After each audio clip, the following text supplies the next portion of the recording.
ప్రస్తుతం లైవ్ లో ఒక సంఘటన చోటు చేసుకుంది. నైనిక నిఖిల్ కి సోనియా విషయంలో చాలా గట్టిగా వార్నింగ్ ఇచ్చింది.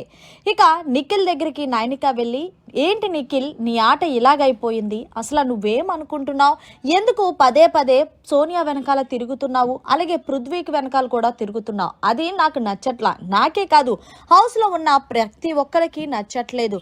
నువ్వు వచ్చేటప్పుడు ఎంత బాగా గేమ్ ఆడేవాడివి, ఎలా ఉండేవాడివి, ఇప్పుడు చూసుకుంటున్నావా హౌస్ మేట్స్ అందరూ కూడా నీ క్లాన్లోకి రావడానికి ఒకప్పుడు ఎగబడ్డారు, కానీ నీ క్లాన్లో నుంచి వెళ్ళిపోవడానికి ఇప్పుడు ఎగబడుతున్నారు. ఎందుకు, ఎక్కడ ఏ తప్పు జరుగుతుందో నువ్వు గ్రహించావా అంటే, ఏమో నైనిక, నాకు కూడా అదే అర్థం కావట్లేదంటే, సరే నేను చెప్తాను, ఆ తప్పుని సరిదిద్దుకోవడానికి చూసుకో.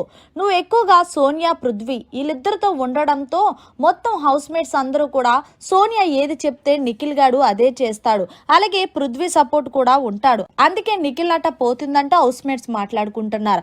అంతేకాదు, మీరు ముగ్గురు కలుసున్నా ఎవరు ఫీల్ అవ్వట్లేదు, కానీ నువ్వు ఎక్కువగా సోనియా మాటలకి ఇన్ఫ్లుయెన్స్ అవ్వడం వల్ల హౌస్ మేట్స్ కి నచ్చట్లేదు.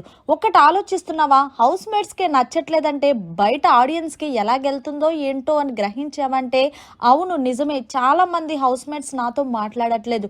విష్ణుప్రియ కూడా నా క్లాన్ లో నుంచి వెళ్ళిపోయినప్పుడు నాకు చాలా బాధేసిందంటే అదే చెప్తున్నా నిఖిల్, సోనియా విషయంలో కొంచెం నువ్వు ఉండేది చనువు తగ్గించు, నీ ఆట నువ్వు ఆడుకో, అలా అయితేనే నువ్వు విన్నర్ అవుతావు, నేను ఎందుకు చెప్తున్నాను ఆలకించు అంటూ నైనిక సోనియా విషయంలో గట్టిగానే ఇచ్చుకుంది నిఖిల్కి.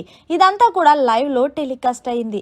అయితే ఆ తర్వాత నిఖిల్ మాట్లాడుతూ, ఏంటి నైనిక, నిన్న నువ్వు ఎందుకు ఏడ్చావంటే, ఏముంది, సీత నా బొమ్మ పగలగొడుతుందని ఎక్స్పెక్ట్ చేయలేదు, అదే కొంచెం బాధేసిందంటూ నైనిక చెప్పుకొచ్చింది. ఏదేమైనా సరే నిఖిల్ని అన్నగా భావిస్తుంది కాబట్టి ఒక చెల్లిగా చెప్పడం మంచిదనే చెప్పాలి.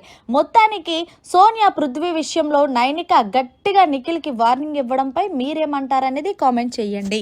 మరిన్ని లేటెస్ట్ అప్డేట్స్ కోసం చూస్తూనే ఉండండి మన ఛానల్.